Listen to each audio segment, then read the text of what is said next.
ẹ mà káàárọ̀ àwọn ọmọ Yorùbá, àwa ọmọ ìran dáadáa tí Ọlọ́run dá, àwa tí a ní ọgbọ́n tí Ọlọ́run dẹ̀ fún wa ní òye tó dẹ̀ kẹ́ gbogbo wa. Mo wá ń kí wa pé a kú ojúmọ́, a kú iṣẹ́ Yorùbá tí à ń polongo fún gbogbo àwọn èèyàn wa. A dẹ̀ dúpẹ́ fún àwọn leaders wa lọ́tùn lósì tí wọ́n fi wá ní ọkàn balẹ̀ pé àwa tí a fẹ́ òmìnira á bá wa ní láìpẹ́ láì jìnnà. Mo ní ẹ káàárọ̀, a very good morning and welcome to a very short broadcast tí a tún gbé kalẹ̀ láàárọ̀ yìí.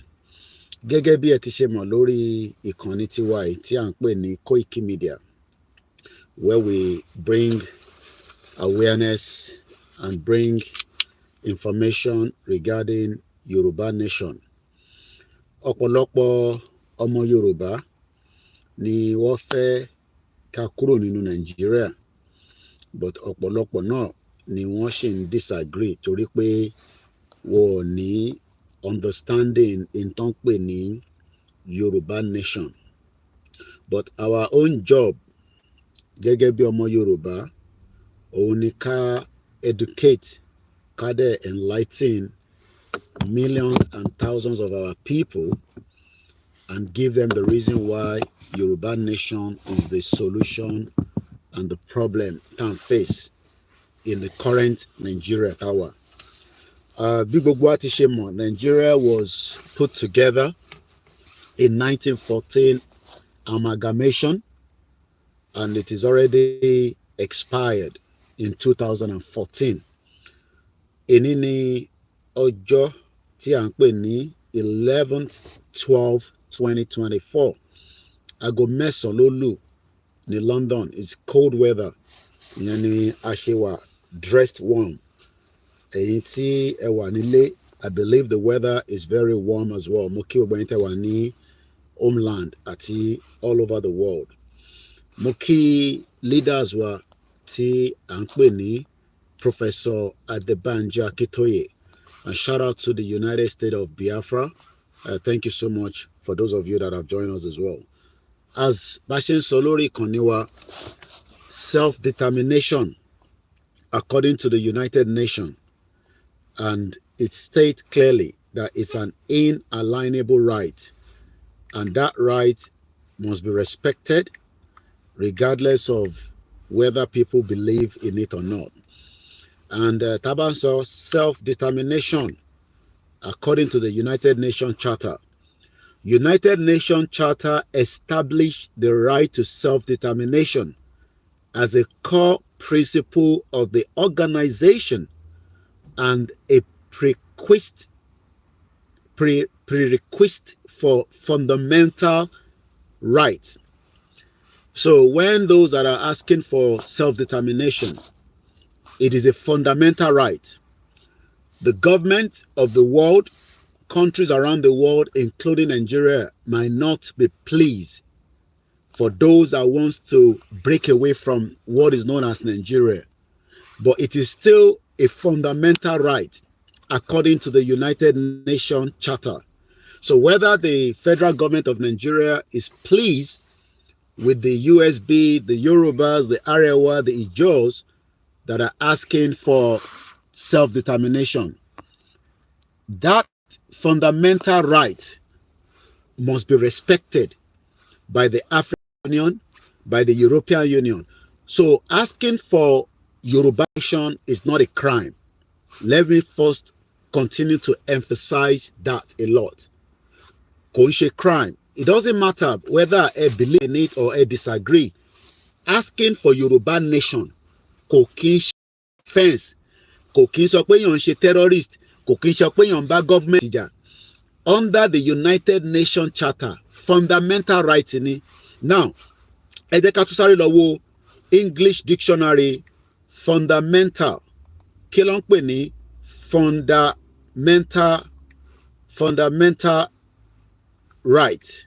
tá bá sọ pé fundamental right èèyàn kí ni wọ́n ń pè bẹ́ẹ̀ mò ń bọ̀ the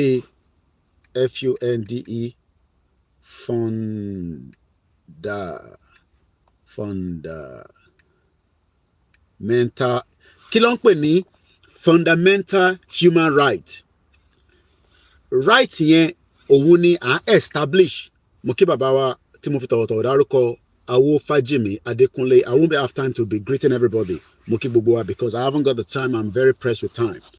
Now tá bá lọ wo kí ni wọ́n ń pè ní fundamental human right according to according to English dictionary or according to the laws, because Nigeria signed treaty pẹ̀lú many countries around the world. Wọ́n ní àwọn nǹkan tó sign. So Nigeria is meant to respect the fundamental right àwa Yorùbá tá à ń kéde fún pé ká exit Nigeria. Whether they agree with it or not is not our problem. But that fundamental human right, and fundamental is spelled FUNDAMENTAL. Ní UK níbí báyìí báwa ṣe máa ń spell nǹkan ní Freddy Uniform November Delta Alpha Mike Echo November Tango Alpha Lima. Kí ni wọ́n ń pè ní fundamental human right? Are the basic right and the freedom that all people, gbogbo ọmọ ènìyàn, are entitled to, tí ó ní ẹ̀tọ́ fún. So ẹni tó ní Koiki ń bá Tinubu jà ní no. This has nothing to do with Tinubu. It has nothing to do with APC. It is our fundamental human right òun là ń establish under the rules of self-determination. Ẹ rántí pé, let's go back again one more step.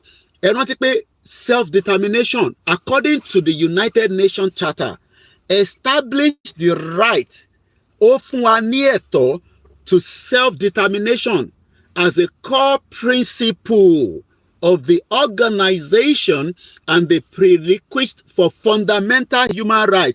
But for you to understand kí ni wọ́n pè ní fundamental human right, òun ni mo ṣe padà lọ sí English dictionary láti lọ mú jáde. Now kí ni wọ́n pè ní fundamental human right? Àwọn ẹ̀tọ́ tí àwa tí à ń pè fún Yorùbá nation àtàwọn tó ń pè fún Biafra nation àti àwọn tó kù àti kò rẹ̀ ń ṣe Nàìjíríà nìkan. I think a lot of people seem to understand that need to understand pé kò ń ṣe ìran Yorùbá nìkan ló ń pè fún self-determination. Many countries around the world, including Scotland. Scotland is about few hours away from me. Àwọn náà ń pè fún self-determination. And let me quickly go to Scotland. Ká lọ wo kí ni reason tó ṣe ń béèrè fún Scotland independent. Scotland independent is the idea of Scotland regaining its independence and once again becoming a sovereign state, independent from United Kingdom. Ó fẹ́ ní kankan ṣe pẹ̀lú UK mọ́, wọ́n fẹ́ dá dúró gẹ́gẹ́ bí orílẹ̀-èdè because gbogbo union tiwọn náà 1700 ni wọ́n join together. So ìwọ tó ń rò pé Yorùbá tá à ń pè fún pé à ń bá Tinubu jà kí ló ní ṣe pẹ̀lú Tinubu? It's our fundamental right. O lè disagree sí, o lè má lè sọ̀rọ̀ lórí ẹ̀. Kódà ẹlòmíì gan àyà yín já láti máa sọ̀rọ̀ lé lórí. Kò síbi tí ọlọ́pàá kan ní right láti stop ẹni tó bá ń sọ̀rọ̀ Yorùbá nation nínú Nàìjíríà. Ọlọ́pàá kankan ò ní right, sójà kankan ò ní right, DSS ò ní right. But I understand pé ìbẹ̀rù tí àwọn olóṣèlú ń fi sí wa lọ́kàn pé tó bá sọ̀rọ̀ wá rán àwọn èèyàn tó máa wá pa ẹ́. Gbogbo wa la mọ̀ yẹn. Iṣẹ́ àwọn olóṣèlú nìyẹn. Ẹ làwọn èèyàn ṣe ń bẹ̀rù láti máa sọ̀rọ̀. Irú gbogbo àwọn radio station ní Nàìjíríà, Oríyọmí Hamzat, Àgídìgbò, FM kan, Choice FM kan, ó jẹ́ kí gbogbo wọn lè ní right láti lè máa sọ̀rọ̀. But the fear, which is another area, the fear of the government. Ìjọba tó bá ti ń ní káwọn èèyàn máa bẹ̀rù òun kò kí ń ṣèjọba mọ́.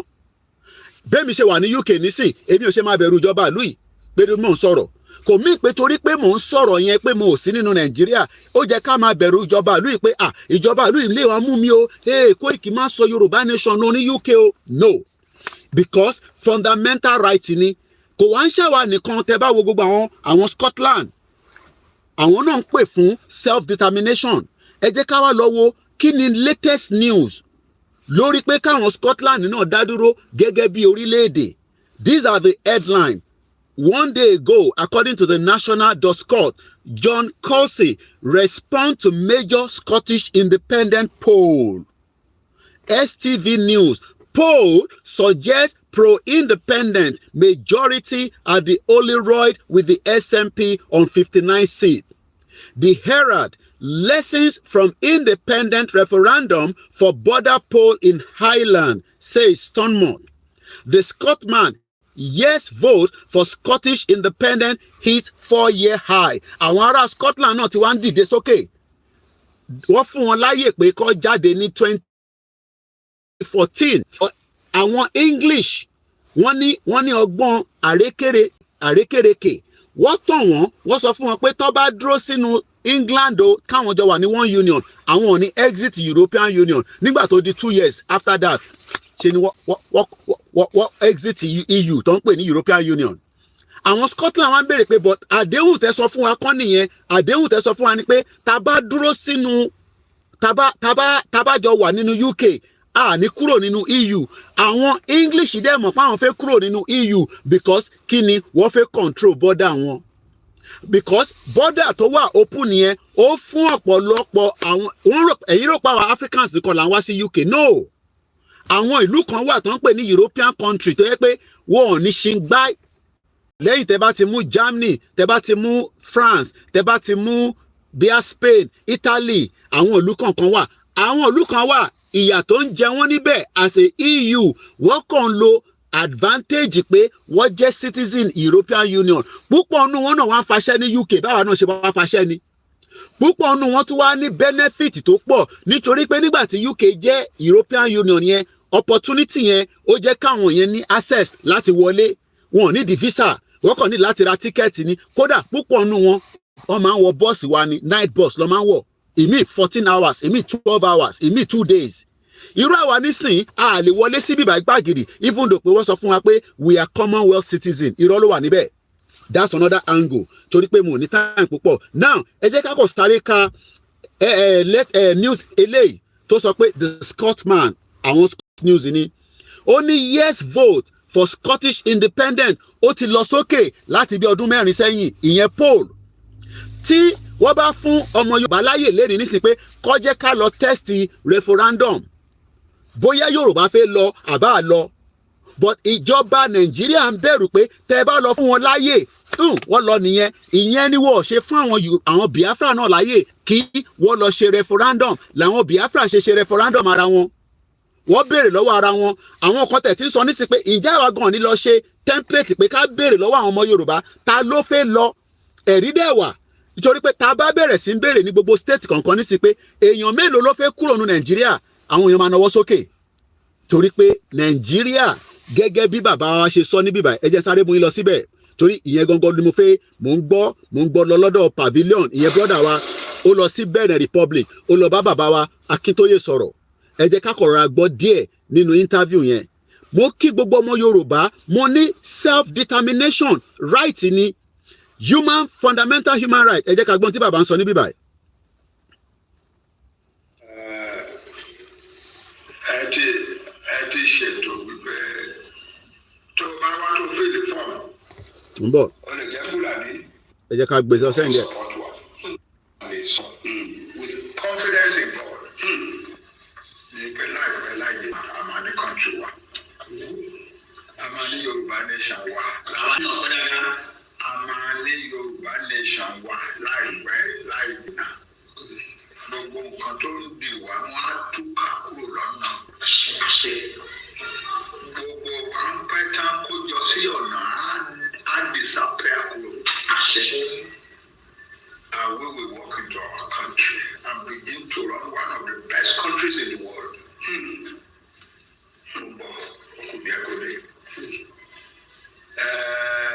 Àwọn ọmọdé àwọn àgbẹ̀ lọ́wọ́ ìjà ní lélẹ̀ ìjà ní tọ́nu gbogbo ẹ̀ láti ní ṣùgbọ́n kì í ṣe gbogbo ẹ̀ láti sọ síta. For instance, ọ̀rọ̀ diplomacy òṣòro bẹ́ẹ̀ èmi tí mo wà bí mi ò lè wá náà máa dárúkọ báyìí pé àwọn kọ́ńtì kan báyìí ló jẹ́ ọ̀rẹ́ ti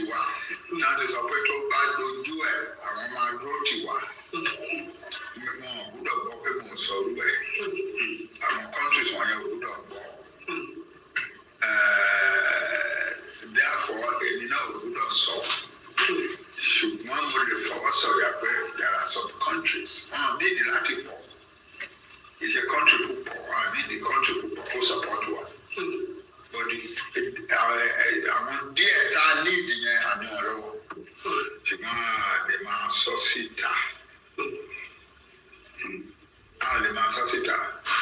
nǹkan tá à ń tà láti ṣe ni pé a fẹ́ kúrò nínú country kan a fẹ́ yíya wa kúrò nínú country tó ti dìbàjẹ́ tó jẹ́ pé ìyà ló fi ń jẹ àwọn èèyàn wa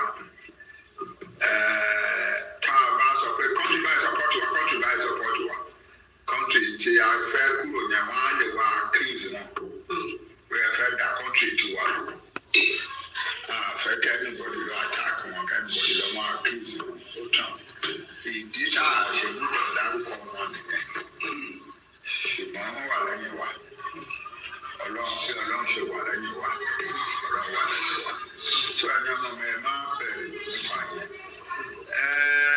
nǹkan mìíràn gbogbo tó dẹ̀ yẹ ká ṣe nílé àti ṣe adẹ̀ ti ṣe ọ̀pọ̀lọpọ̀ nú ẹ̀ for instance ẹ̀yẹ ọmọ ọmọ ẹ̀dẹ̀ máa mọ̀ láìpẹ́ wípé a ti ṣe national citizenship registration system tó jẹ́ pé láìpẹ́ láìjìnà gbogbo right from now ẹ lè pe àwọn ọmọ tó ṣètò náà bẹ́ẹ̀ sì ṣe registration wọ́n máa ṣe advertisement láìpẹ́ sí gbogbo ayé tí gbogbo ní àlọ́ máa ṣe registration tẹ̀lé máa rọ̀rọ̀ ṣe registration ọmọ Yorùbá nìkan láfẹ́ ṣe. ẹ̀yin ọmọ òde ní Ọlọ́run fún yín ní technology tó ga tó yẹ pé gbà tí rúmi wọn lọ sí school kò sẹ́ni tó gbọ́n kúrò kan wọ́n rí. torí náà ẹ ti ṣètò wípé tó bá wá tó fìlì fọ́ọ̀mù ó lè jẹ́ Fúlàní ṣùgbọ́n kó wá fìlì ẹ̀kọ́ mórúkọ Yorùbá sí kó jẹ́ kẹ́nẹ́ kan dẹ̀ ń sọ̀rọ̀ Yorùbá tó bá gbé fọ́ọ̀mù wọn síwájú àwọn ọmọ tó ń ṣe tó bá gbé síwájú machine tó ń ṣe ó mọ̀ bóyá Yorùbá ní ẹ̀ àbí òkè ṣe Yorùbá just by looking into your eyes á sọ pé ilé òkè ṣe Yorùbá kan pẹ̀lú mìíràn wá so because we must distinguish our good of àwọn èèyàn tí òkè ṣara wa lọ wọn country wa country tá a fẹ́ dá sílẹ̀ kì í ṣe country kékeré o the Yoruba nation is not a small country in the world it's a great country àwọn ọ̀pọ̀lọpọ̀ dẹ̀ mọ̀ wípé bẹ́ẹ̀ ni ìdí ẹ̀ ní ẹ̀ta fi support wa.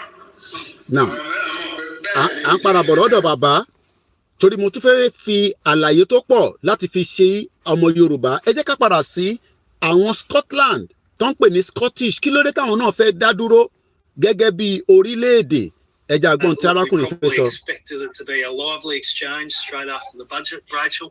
And personally, I would have expected it perhaps to be about the two-child benefit cap, but the Tories and Russell Finley leading on tax. Yeah, there was some mention of the two-child benefit cap. We can't really get away from that fact, but it definitely wasn't the main drive of the debates today at First Minister's questions. Russell Finley going first, he was very keen to point out the differences in tax between Scotland and England. This is something that's been a long ongoing debate, particularly because higher earners in Scotland pay quite a bit more tax than they do in England. So I think once you get to a certain point, we're looking at maybe £1,500 to even £6,000 more in tax if you're in Scotland. Now, the Scottish government say that if you're in the lower end of pay, then you actually are better off in terms of income tax. However, the Scottish Conservatives are very keen to point out that it's minimal amounts, being only £1 or £2 a month better off. But when you take into account council tax increases that are probably going to come on the back of this budget, it doesn't really make any more money for people's pockets, really. So that's kind of what the Conservatives were really going in on too, and just saying that it's not going to help much at all. Wọ́n ṣàlàyé níbí báyìí tí mo fẹ́ sáré ṣe analysis ẹ̀ ṣẹ̀rẹ́ ohun tó wà ní Scotland àtẹni tó wà ní England is two different places, but tí independent Scotland bá wà wọ́n máa lè control right wọn ibi tó fẹ́ ná tax wọn sí ibi tó fẹ́ fi tọ́jú àwọn èèyàn sí. àwa tá bímọ sí England àwọn tó wà ní Scotland wọ́n ní advantage jù àwa lọ torí pé system tiwọn even as it stand right now òun ni irú system tó fún wa ní 1960 tó ń pè ní regional government but àwọn tó ń pèrò pé ká tún padà sí regional government olè níyí 419 níyí criminal níyí kò sí nǹkan kan tó ń jẹ́ regional government mọ́ regional government ti kú àwọn Ìgbò ló pa jẹ́ ni Yorùbá ló bá jẹ́ ni I am not interested in that regional government is dead ìntẹ́ ẹ̀ka máa pètò fún nísìnyí independent Yorùbá country tó máa lè dá dúró away from ìlú tó kì í ṣe Nàìjíríà torí pé Nàìjíríà ò kì í ṣe country now ẹ jẹ́ ká wo kí ni wọ́n sọ nípa àwọn Scotland torí ẹlòmíì rò pé Yorùbá nìkan ló ń pariwo pé wọ́n fẹ́ dá dúró ojoojúmọ́ làwọn Scottish ló ń ṣe protest ojoojúmọ́ ló ń jáde ló ń campaign inú ọdún yìí táwọn tí ì ṣe rally kankan àwọn Scotland ti jáde ní at least márùn-ún ọ̀tọ̀ọ̀tọ̀ mo dẹ̀ ní ẹ̀rí torí pé àwọn kì í sọ̀rọ̀ Scotland independent rally wọ́n ti ṣe rally lọ́pọ̀lọpọ̀ tó pọ̀ àwa ni ká lọ mọ ta fẹ́ ṣe ní 2025 gbogbo ẹ̀yin ìyá wa kentos ẹ dìde lẹ̀ àsìkò tá gbọ́dọ̀ dìde lélẹ́yìí a dìde gbogbo àwòrò ṣàṣà ẹ má dúró de olóyè Ìgbòho nìkan a gbọ́dọ̀ bẹ̀rẹ̀ sí ń gbé awareness jáde ní 2025 eléyìí ń ṣọ̀rọ̀ Koikimedia ọdún yìí ti lọ nísìnyí a gbọ́dọ̀ tún jẹ́ kọ́dún tó ń bọ̀ kó tún máa di December next year ká tún máa sọ the same thing ẹ jẹ́ ká lọ wo àwọn rally tó jáde ní Scotland this was in April ní ọdún yìí ẹ jẹ́ ká wo fídíò yẹn. In 2014, Scottish politics was transformed by the independence referendum. 10 years on, the fault lines are still here.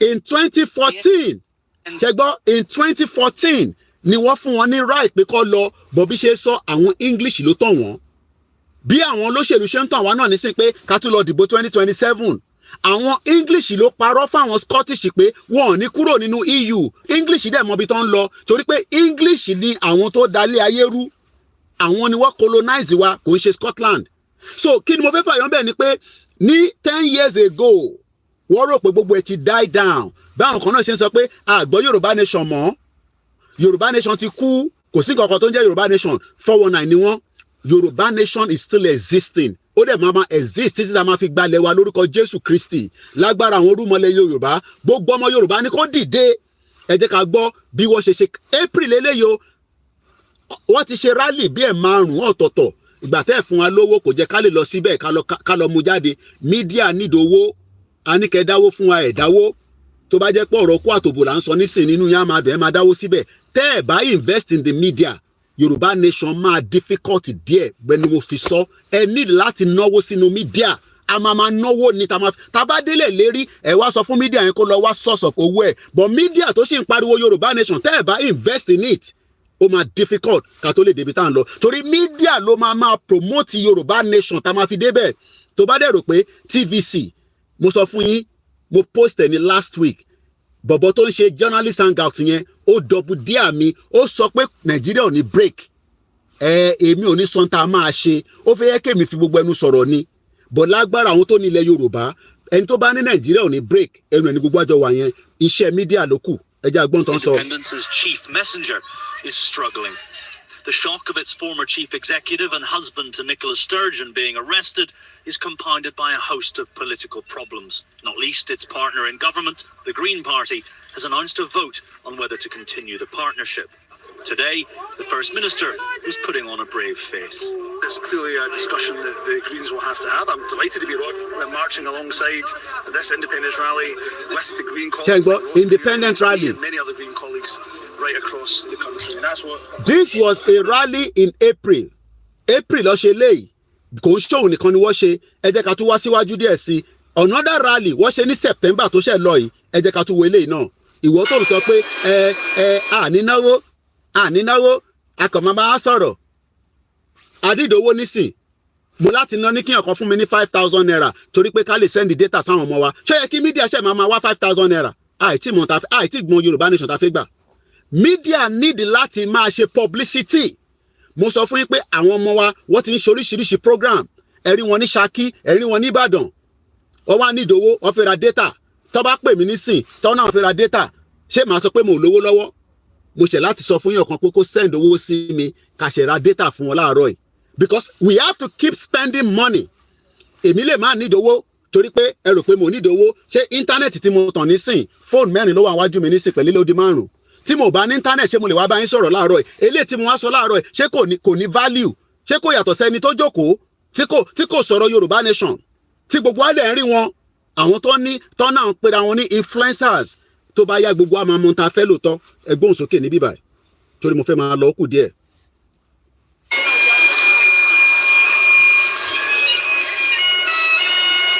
ń bọ̀ ìfẹ́ mú screen yẹn jáde. ṣẹ̀rẹ́rò bó ṣe jáde ṣẹ̀rẹ́rò ṣẹ̀rí wọn àwọn Scotland ọlọ́pàá ọ̀pá wọn ní sí o ọlọ́pàá ló ń protect wọn mọ́tò ọlọ́pàá nìyẹn lẹ́yìn ṣẹ̀rí wọn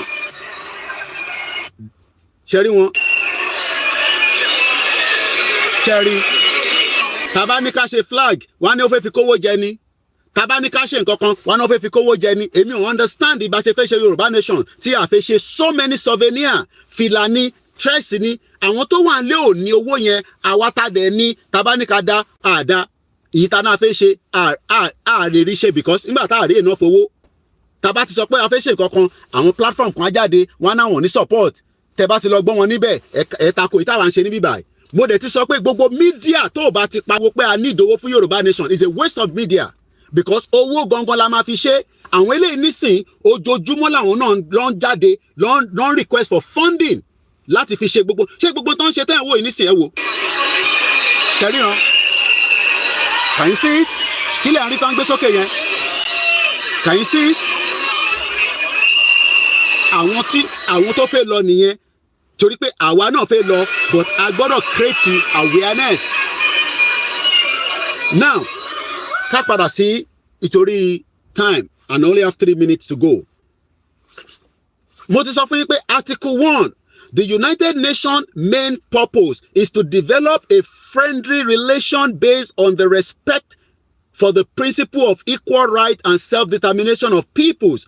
Article 55 àti 56 sọ pé the United Nations is mandated to promote conditions of stability and a well-being which are necessary for peaceful and friendly relation among nations. Declaration of friendly relation. The United Nations General Assembly anonymously adopted this declaration in 1970, which is considered as an authoritative indication of customary international law. The right to self-determination include the right to freely determine your political status, the right to freely pursue economic and social and cultural development, the right to establish an independent state. Kí ló ń pè ní independent state? Yorùbá fẹ́ dá dúró. Independent state nípa fẹ́ dá dúró away from Nigeria. So tá bá ń sọ fún àwọn èèyàn wa tí a tún encourage ẹ jẹ́ ká padà sí fundamental human right. The fundamental human rights are the basic right and the freedoms that our people are entitled to regardless of their race. Ẹni tó ń béèrè pé ká send phone number yẹn data tẹ́ bá fẹ́ rà aláwọn tó ń lo Glo lọ́dọ̀ wa Airtel MTN ẹ rà kẹ́ send ẹ̀ sí mi tó bá yẹ pé láti fún mi lówó lẹ́sẹ̀ rò pé ó máa difficult. Òun ni àwọn ò lè sọ̀rọ̀ ká bá ṣẹ̀ máa parọ́. Tẹ̀tà bá ń sọ fáwọn èèyàn wa sometimes ẹ máa rò pé àárọ̀ yìí 5,000 naira òun ni a ṣe send ẹ̀ sí ìkan náà team wa láàárọ̀ yìí another 5,000 naira òun ni mo send eléyìí ní 17 minutes past 6 a.m. àtàná ló ti bèrè data yẹn good morning boss I'm out of data ní 11 o'clock lánàá ààrà data yẹn fún until àárọ̀ yìí 11 o'clock lánàá ló send the message ìyẹn lọ bẹ́ẹ̀ the next one ìyẹn tẹ̀ ti dúpẹ́ lọ́wọ́ mi láàárọ̀ yìí ṣé ẹ rò pé mídíà kò ní ìdówó gbogbo BBC tẹ́ ń rí yẹn lè náà send message ní ẹgbọ́ ẹgbọ́ sábà ní déyìn sá kàtàrọ sá ẹjọ sá ọ̀gá ẹjọ alábìínú sá mo nídìí ṣọ́ọ̀bù ní sá mo ní ṣọ́ọ̀bù so mi dẹ̀ ní mọ́ṣ bí àkáǹtì so ní ọjọ́ kí n ní ṣọ́ọ̀bù even ó yẹ kí n ti jáde fún program gan. ẹ gbọ́ mo ní sọ. èmi náà dẹ̀ ni mo sọ fún wọn pé gbogbo ìgbà tí data wọn bá ti ń tán kọ́ máa jẹ́ ká ẹni tó bá ẹ bá pè wá fún yín ní nọ́mbà tẹ̀lé bá wa load ẹ ṣe gan ni brother mi Adéwálé tẹ bá pè mí ẹni nọ́mbà mi lọ́wọ́ àbí kẹ́ ra data yẹn kẹ́ sẹ́ndẹ̀ sí nọ́mbà mi +447594050979 nọ́mbà mi wà in the public domain ẹ bá lọ sórí website wa torí time mi ni òun náà ní sí láàárọ̀ yìí I send 5,000 sí ó di 10,000 mo send tiẹ̀ ní 6:13 the other one yẹn 6:14 internet ò dẹ̀ ń parọ́ time ta send ẹ̀ ó sọ síbẹ̀ 5,000 naira was sent at 6:13 èní ní 11 àbí 5,000 naira so àníri jù bẹ́ẹ̀ lọ for now mo kí gbogbo lé o bye for now.